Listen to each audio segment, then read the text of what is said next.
Perkenalkan, nama saya Igede Giri Widya Pratama. Saya dari kelas B1, jurusan akuntansi. Saya berasal dari Universitas Balikpapan. Baiklah, di sini saya akan menjelaskan tentang bab 7 dari demokrasi di Indonesia dan dengan mata kuliah MK mata kuliah PKN.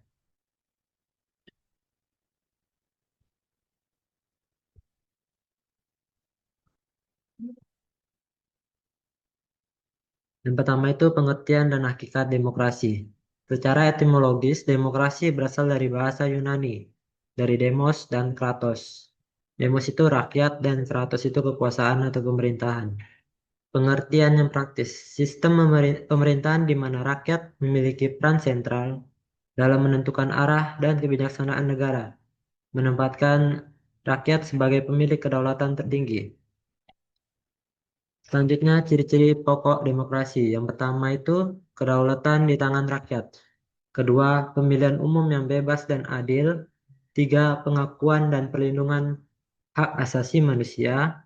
Yang keempat, supremasi hukum. Lima, pembagian kekuasaan. Enam, kebebasan pers dan informasi.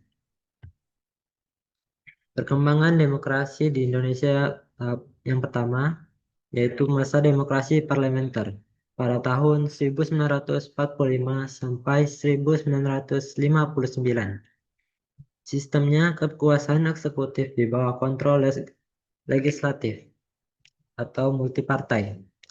Karakteristiknya itu kebebasan politik terbuka, namun sangat tidak stabil.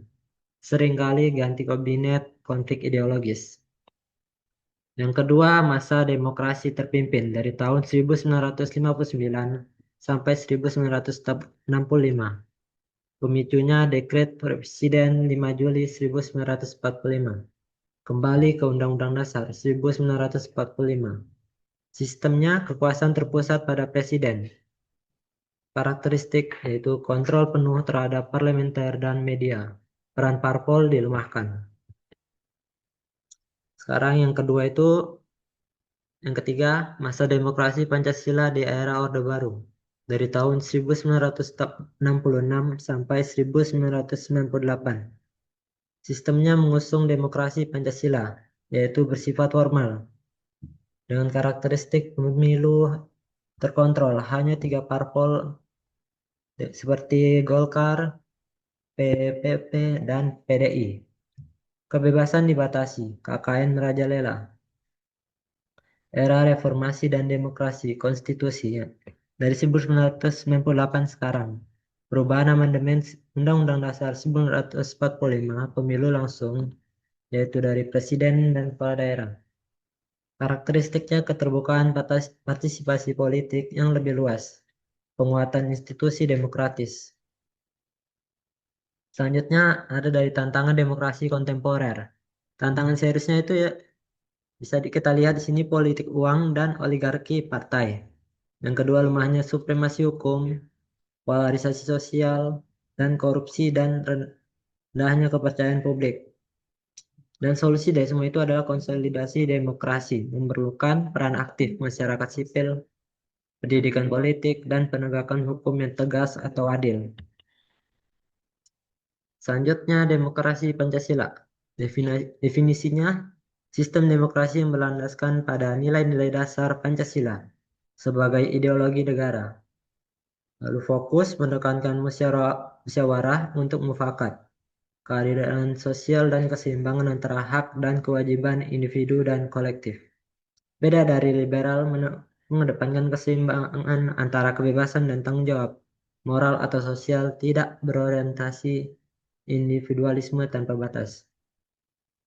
Selanjutnya ciri-ciri khas demokrasi Pancasila yaitu menghormati nilai-nilai spiritual dan moral keagamaan, keputusan diambil melalui dialog dan diskusi untuk mencapai mufakat, bertujuan untuk menciptakan pemerataan dan kesejahteraan bagi seluruh rakyat. Yang keempat itu mengedepankan ini nasionalisme dan integrasi bangsa di tengah keragaman. Dan selanjutnya hak dilaksanakan dengan tanggung jawab dan dalam koridor hukum atau moral. Selanjutnya ada lembaga-lembaga demokrasi. Yang pertama itu dari lembaga legislatif. Fungsinya itu membuat undang-undang dasar, mengawasi pemerintahan. Dengan contoh DPR, DPD, dan MPR. Selanjutnya dari lembaga eksekutif, yaitu menjalankan pemerintahan sehari-hari dan pelaksanaan undang-undang seperti presiden, wakil presiden, dan menterinya. Selanjutnya lembaga yudikatif, yaitu menegakkan hukum dan keadilan secara independen. Contohnya MA, MK, dan KY. Selanjutnya lembaga penunjang demokrasi. Lembaga independen yang mendukung praktik demokrasi yaitu KPU dan Bawaslu. Menyelenggarakan dan mengawasi pemilu yang jujur dan adil. Selanjutnya KPK mengawasi dan menindak tindak pidana korupsi. Fungsi kunci mengawal proses demokratisasi, menjamin partisipasi rakyat, memperkuat integritas sistem. Selanjutnya partisipasi rakyat dalam demokrasi. Yang pertama itu secara langsung yaitu pemilu, musyawarah warga, dan forum publik, aksi protes yang sah. Dan secara tidak langsung itu melalui wakil rakyat di parlemen, organisasi masyarakat sipil, organisasi profesi, dan keagamaan. Pemilihan umum bentuk paling konkret dari partisipasi sarana rakyat untuk memilih dan memberi legitimasi kepada pemimpin. Selanjutnya, peran dan rakyat dalam pengawasan pemerintahan, yaitu fungsi kontrol melalui media massa, forum warga, pengaduan publik, dan uji publik rancangan undang-undang. Mencegah penyalahgunaan kekuasaan korupsi dan kebijaksanaan kerugian. Selanjutnya, tantangan partisipasi. Rendahnya pendidikan politik, apatisme, dominasi elit, politik uang, dan manipulasi informasi. Sekian dari saya, terima kasih.